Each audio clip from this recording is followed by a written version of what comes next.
बेकसूर बच्चों की मौतें होती है, मारे जाते हैं और आप खामोश है। अगर आप यूएस से वापस आ रहे तो हम आपको कहेंगे कि जाओ सीधा आपका हवाई जहाज मणिपुर के अंदर उतारो, जहां कितनी सारी चर्चिस को जलाया गया है, कितने सारे बेगुनाह लोगों को मारा गया है। आज गोश्त के नाम पे, आज किसी की तस्वीर के नाम के ऊपर आज जो खतरे आम हो रहा है, और अगर वजीर आजम पंत प्रधान अगर ये कह रहे हैं कि नहीं इस मुल्क के अंदर भेदभाव नहीं हो रहा है, तो आप झूठ कह रहे हैं।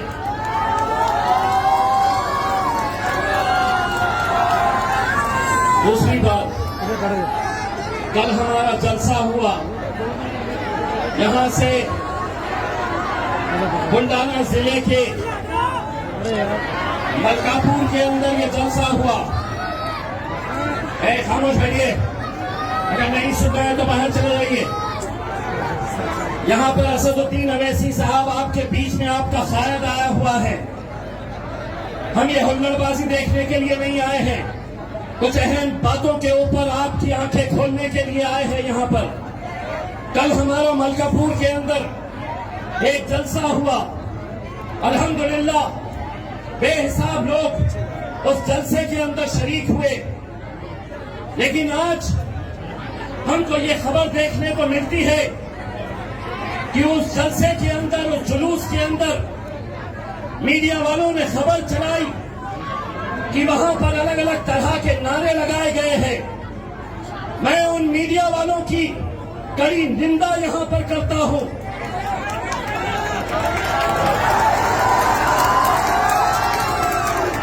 चौबीस साल इम्तियाज जलील भी पत्रकार था, लेकिन इम्तियाज जलील ने पत्रकारिता की है।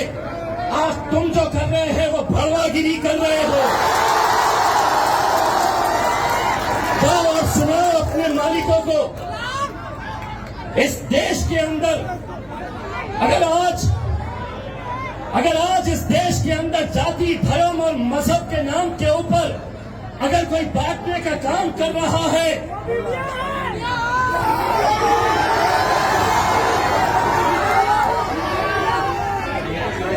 कौन कर रहा है ये काम?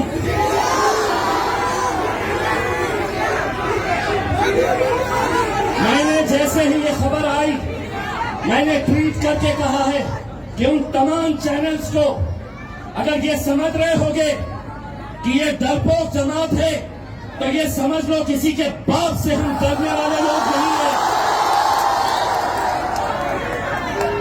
अगर वहां पर कुछ हुआ नहीं और उसके बावजूद भी अगर तुम महज अपनी टीआरपी चमकाने के लिए अगर समाजों के बीच में दरारें और दीवारें पैदा करने का काम कर रहे, तो मैं उन तमाम पत्रकारों को ये कहता हूं कि जब 24 साल की पत्रकारिता के बाद इम्तियाज जलील को यह एहसास हुआ है कि अब यहाँ पर ईमानदारी पत्रकारिता नहीं हो सकती है, तो उसने पत्रकारिता का चोला उतारा और अपने शायद बैरिस्टर असदुद्दीन अवैसी का दामन पकड़ा।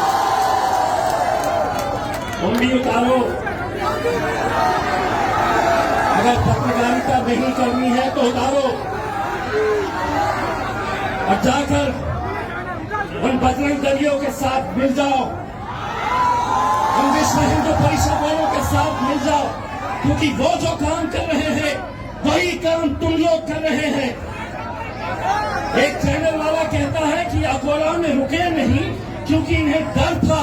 जा तेरे मालिक को बोलना इम्तियाज जलील को कहां बुलाना है, बुला आने के लिए दलाली तुम करो। और आज समाज के बीच में, हिंदू मुसलमानों के बीच में दरारें पैदा करने का काम अगर कोई करेगा, इसीलिए एक बात समझ लो, कैसे डसेगा कौन सब जानता हूं मैं, लेकिन कहां किसी का खौफ मानता हूं मैं। जंगल के हो या आस्तीन के, सांपों की सारी नस्लों को पहचानता हूं मैं।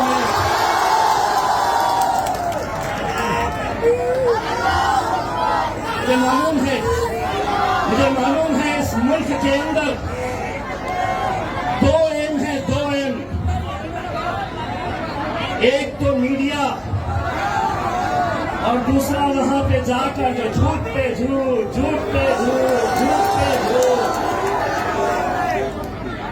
मोदी जी कभी एक मर्तबा अपनी जबान से ये बोलिए, ये हिम्मत रखिए बोलने की कि हाँ, इस देश के अंदर कुछ लोग जाति, धर्म और मजहब के नाम के ऊपर बंटवारा कर रहे हैं। वजीर आजम आप मेरे भी है। जब आप यूएस जाते हैं तो मुझे भी फख्र होता है। जब मेरा मुल्क तरक्की करता है तो मुझे भी फख्र होता है। लेकिन आज क्या ये सच्चाई नहीं है कि किसी के व्हाट्सएप स्टेटस के ऊपर किसी की जान ले लो, किसी को महज गोश है किसी की थैली के अंदर तो उसकी जान ले लो। क्या वो नौजवान लड़कों के माँ बाप, बेटे, भाई बहन, बच्चे नहीं है? और हम सिर्फ मुसलमानों की बात नहीं कर रहे। इस मुल्क के अंदर जहां जहां पर भी जिस किसी जाति, धर्म और मजहब के नौजवानों पर अगर जुल्म और सितम होगा, कोई खड़े रहे ना खड़े रहे, मेरा शायद बैरिस्टर असदुद्दीन तुम्हारे लिए आवाज उठा है।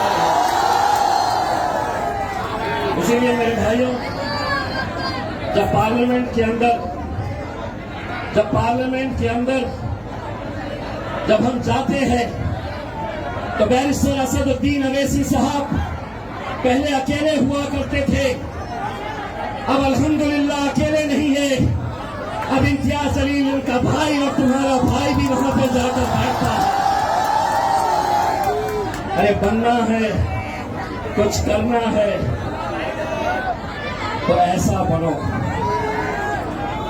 बनो मेरे कायद के जैसा कि पार्लियामेंट के अंदर जब असद भाई की तकरीर होने की रहती है, हम तो सिर्फ 2 हैं, वो 300 है, तो वो मेरे पास आते हैं और पूछते हैं आज बोलेंगे क्या? मैं कहता हूं हाँ बोलेंगे। आज क्या बोलेंगे? मैं बोला आज फिर से तुम्हारी बजाएंगे। मेरे भाई,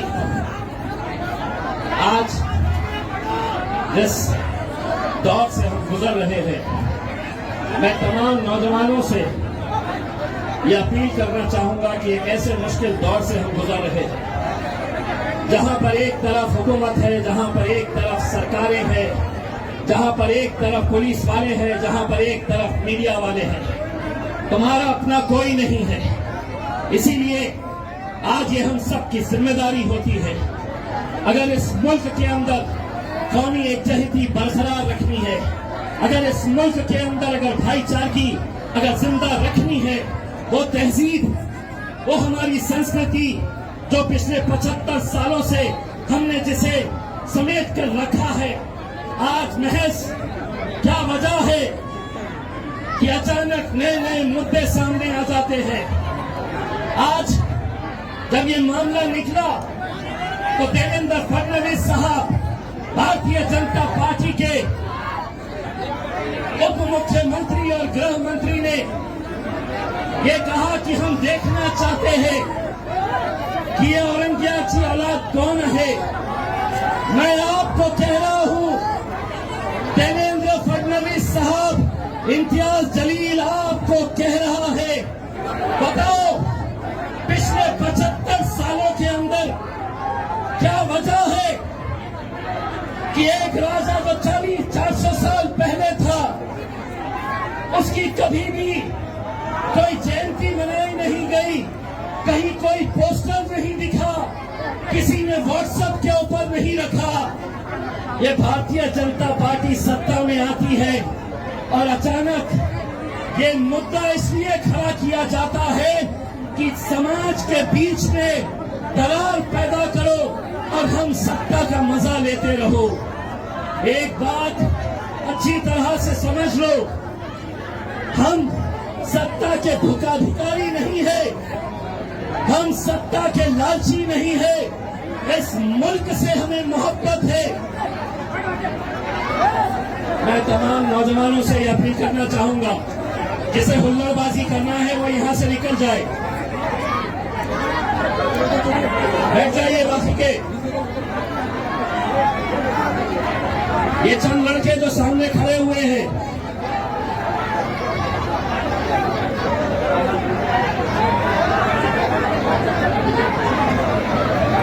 एक दूसरे को बोलने की बजाय अगर बैठ गए तो ज्यादा बेहतर रहेगा।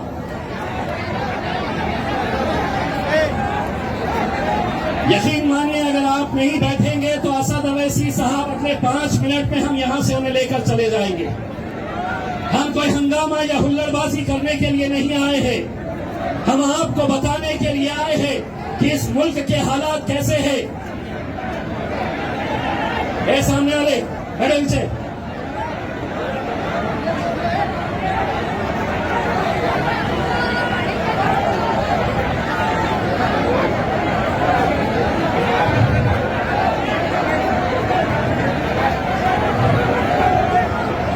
सफेद टोपी बैठो, तकलीफ है बैठने में, चलिए बैठिए, आप भी बैठिए। मेरे भाई, आज बैरिस्टर असदुद्दीन अवैसी साहब, हम तमाम लोग जो अलग अलग जगह जाकर आप लोगों से ये अपील कर रहे हैं, ये मुल्क की खूबसूरती को बरकरार रखिएगा। मुझे मालूम है कि बहुत सारी साजिशें हो रही है, और वो साजिशें इसलिए हो रही है कि भारतीय जनता पार्टी चाहती है कि इस मुल्क के अंदर लाशें बिक जाए चलेगा, लेकिन हमारी सत्ता आनी चाहिए। लेकिन मैं यहाँ के हिंदू और मुसलमानों की तरफ से ये कहता हूँ कि मोदी जी, जो ऊपर जाता है उसे नीचे आना होता है, और 2024 के अंदर इंशाल्लाह तुम भी नीचे आओगे, क्योंकि इस मुल्क की खूबसूरती को अगर कोई बर्बाद करने की कोशिश करेगा, आज से महज 5 दिनों के बाद हम 2 अलग अलग त्योहार एक ही दिन मनाने वाले हैं। एक हमारे हिंदू भाइयों का आषाढ़ी एकादशी का त्योहार, जो किसानों के लिए, जो गांव के गरीबों के लिए बहुत बड़ा त्योहार होता है। उसी दिन बकरी ईद भी आने वाली है, उसी दिन हमारी एक और ईद आने वाली है। हम दोनों त्योहार एक साथ मिलकर मनाने वाले हैं। हमारी ये जिम्मेदारी है, हम ये हद करें कि अगर ये त्योहार एक साथ मिलकर आएंगे, अमरावती की आवाम हमें ये वादा करे कि जितने हिंदू मुसलमान जितने त्योहार एक साथ मिलकर आएंगे, हम एक साथ मिलकर मनाएंगे और पूरे जोश के साथ मनाएंगे। है तैयार तो हाथ ऊंचा करके आप मुझे बताओ। मीडिया वालों, ये मेरे मुल्क की, ये मेरे देश की, मेरे राज्य की तहजीब है, संस्कृति है, लेकिन आज कैसे कैसे हथकंडे अपनाए जा रहे हैं आप सभी लोग जानते हैं। कैसे कैसे लोग हमें निशाना बना रहे हैं। अरे इतने परेशान क्यों हो गए हैं? कितने परेशानी की क्या बात है? 550 का ऐवान है, 550 का पार्लियामेंट है, हम तो सिर्फ 2 ही है ना। हम 2 है। बताओ, जब हम पहली मर्तबा जब हम गए थे तो लोग कहते थे, तमाम कांग्रेसी लोग कहते थे, राष्ट्रवादी वाले कहते थे, ये जो बैरिस्टर असदुद्दीन अवैसी है हैदराबाद का एमपी, ये जिंदगी भर अकेला रहेगा, एक ही एमपी रहेगा। अल्हम्दुलिल्लाह आप लोगों की दुआएं थी, अब एक नहीं, एक के 2 हो गए हैं, आगे 2 के 4 हो गए। जब हम पहली मर्तबा जब हम गए थे पार्लियामेंट के अंदर, तो बड़े वाले साहब जो है ना, अभी यूएस के अंदर जो है, ये अमेरिका जो गए हुए हैं, उन्होंने क्या पूछा था पता है? दूसरे नंबर वाले को पूछा था, अरियो सांबा कितने आदमी? अरे जवाब में क्या मिला था? साहब है तो दो, लेकिन 300 पे भारी है अपने। आज मेरे भाइयों, आप लोगों से सिर्फ इतनी इल्तिजा करना चाहूंगा कि आज कश्मीर से कन्याकुमारी तक आज जो हाल है अलग अलग, और उसके बावजूद भी अगर वजीर आजम अगर ये कहते हैं कि इस मुल्क के अंदर डिस्क्रिमिनेशन नहीं हो रहा है, तो सुनिए, आज उत्तर प्रदेश के अंदर महज एक मौलाना को इस वजह से गिरफ्तार किया गया, एक मौलाना को इस वजह से गिरफ्तार किया गया कि उनके कोचिंग इंस्टीट्यूट के अंदर, उनके खुद के कोचिंग इंस्टीट्यूट के अंदर वो नमाज पढ़ा रहे थे, वो नमाज पढ़ रहे थे, तो उन्हें गिरफ्तार कर लिया गया। हिमाचल प्रदेश के अंदर आज एक संगठन ने ऐलान किया है कि इस राज्य से पूरे मुसलमानों को बाहर जाना होगा। हम 30 दिन का समय दे रहे हैं, इस राज्य में एक भी मुसलमान रहना नहीं चाहिए। उन तमाम संगठनों को अमरावती की आवाम की तरफ से कान खोल के सुनो, कान खोल के सुनो, ये मुल्क किसी के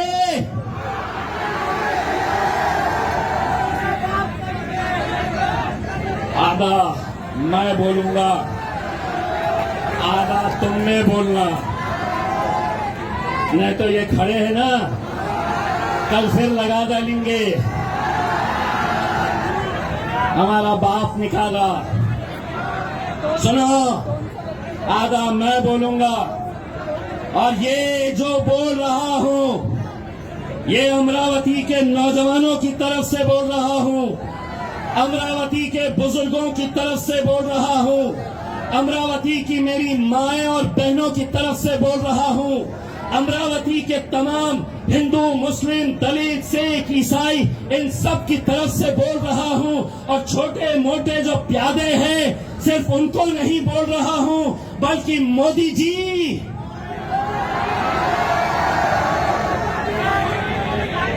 मोदी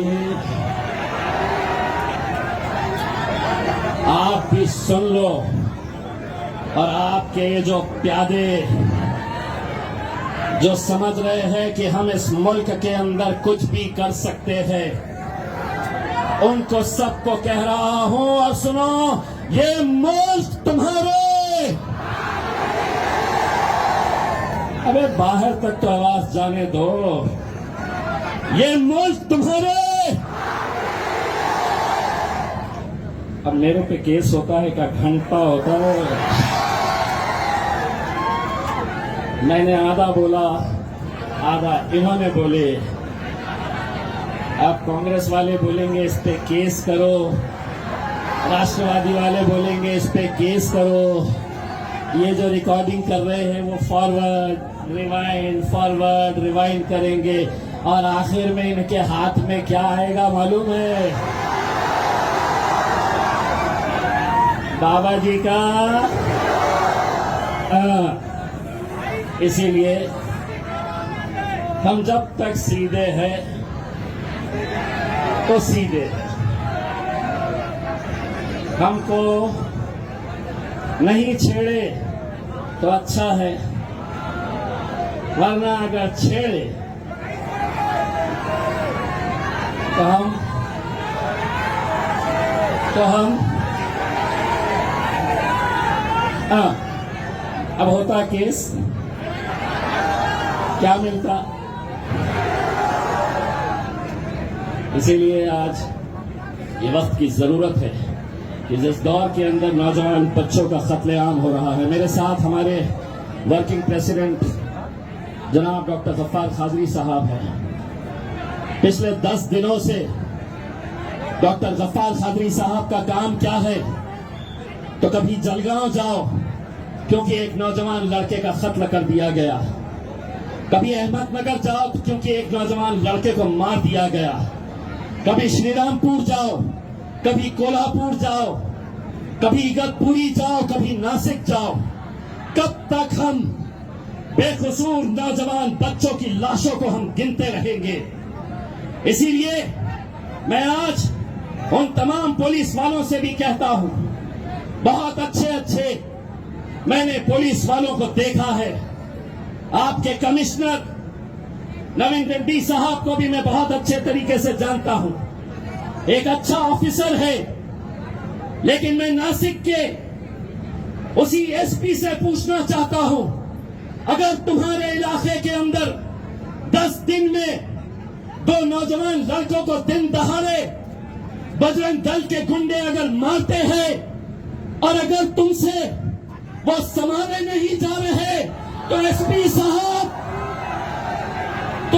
साहब अपनी वर्दी उतार दीजिए। तुम उस वर्दी के लायक नहीं है। हम इज्जत करते हैं पुलिस वालों की, जो सही तरीके से, हम कभी ये नहीं कहेंगे अगर जिस दिन इम्तियाज जलील कसूरवार है तो पुलिस वालों ने इम्तियाज जलील पर भी एक्शन लेना चाहिए। लेकिन महज एकनाथ शिंदे के बोलने पर, देवेंद्र फडणवीस के बोलने पर, देवेंद्र फडणवीस साहब, मैं आपको चैलेंज कर रहा हूं, मलकापुर की उस घटना की इंक्वायरी करवाइए। मैं आपको दावे के साथ कह रहा हूं, किसी ने कोई गलत नारा वहां नहीं लगाया। एक मीडिया वाला चलाता है, उसका देखकर दूसरा चलाता है, उसका देखकर तीसरा चलाता है और फिर प्रतिक्रियाएं देना शुरू हो जाती है। भारतीय जनता पार्टी के एक वो नेता है, तोतला बोलता, क्या नाम है उसका, किरीट सोमय्या, त्यांच्यावर आम्ही कारवाई करणार। हे तोतल्या, पहिले इन्क्वायरी कर, तुझी सरकार आहे, शेमड्यासारखा बोलू नको। अगर तू समझ रहा है कि जबान तेरे मुंह में है, तो तेरे जितने प्यादे हैं उनको लेकर आ किसी स्टेज के ऊपर और हमारी जबान का मुकाबला कर। अरे हम दोनों वहां पर 300 पर भारी है, अल्हम्दुलिल्लाह।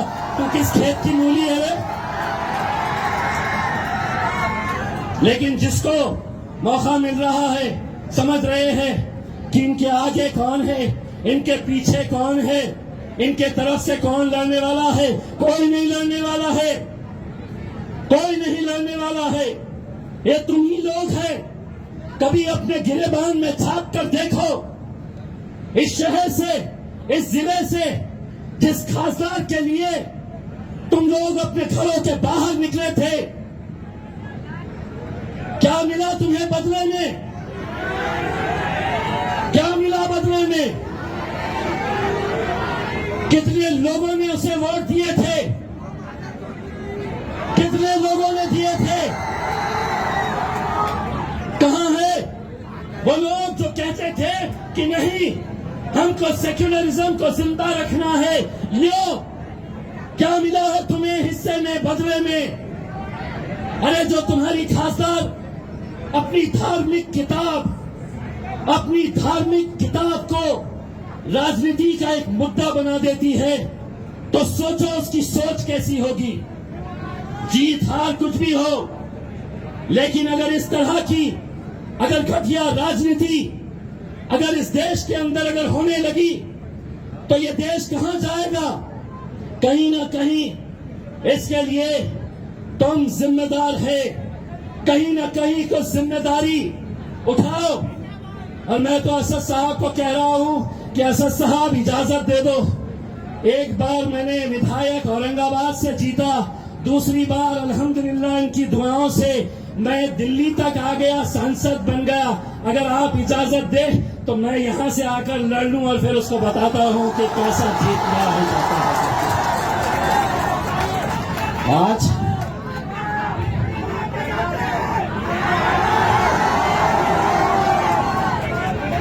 समझते हैं कि हम कुछ भी बोल लेंगे,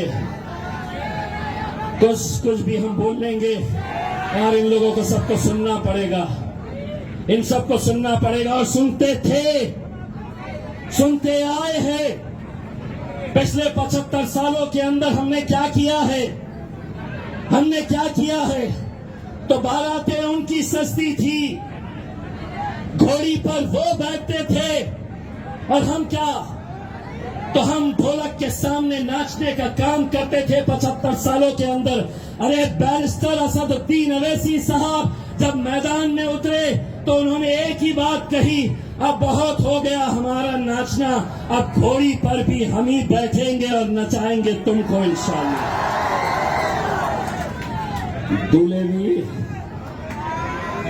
दूल्हे भी हम ही बनेंगे। बहुत हो चुका है। अरे गैरों की दावतों में, शादियों में नाचने का, अब इंशाअल्लाह यहीं से ही हमारा बंदा इंशाअल्लाह लोकसभा भी जाएगा, विधानसभा के अंदर भी जाएगा और अमरावती के अंदर इंशाअल्लाह मजलिस का झंडा भी लहराएंगे। अगर मेहनत करें तो क्या कुछ नहीं हो सकता है मेरे भाइयों, क्या कुछ नहीं हो सकता है। किसी ने सोचा नहीं था कि औरंगाबाद में 20 सालों से शिवसेना जीत कर आती थी। कौन किसको वोट देता था? तो कांग्रेस को देते थे। किसको वोट देते थे? तो कहते नहीं, हम पवार साहब को वोट देते हैं। आखिर में जीत कर 20 साल से शिवसेना आती थी। असद साहब आए और असद साहब ने कहा, हटो, अब हम बताएंगे तुम्हें जीता कैसे जाता है। और 20 साल के बाद उस शिवसेना वाले को घर में बिठाया और मजलिस के झंडे को वहां पर लहराया। अल्हम्दुलिल्लाह। बहुत तकलीफ है। पार्लियामेंट में जब जाते हैं तो कहते थे यार, एक शेरवानी से बहुत परेशान थे। ये जो दूसरा आया है ये भी बहुत बोलता है। बोलेंगे इंशाअल्लाह, क्योंकि गूंगे, मुक्के और बहरों की जमात का नाम मजलिस नहीं है। इतने सालों से तुम बोलते थे, हम सुनते थे। आधा मैं बोलूंगा, आधा तुम बोलेंगे, बात यही खत्म करेंगे। इतने सालों से तुम बोलते थे, हम सुनते थे, अब हम बोलेंगे और तुम्हें माफ करना, मेरे से गलती हो गई। आगे क्या है? अब हम बोलेंगे और तुम्हारे, जरा जोर से बोलो, अब हम बोलेंगे और तुम्हारे पप्पा को भी सुनना पड़ेगा। बहुत बहुत शुक्रिया।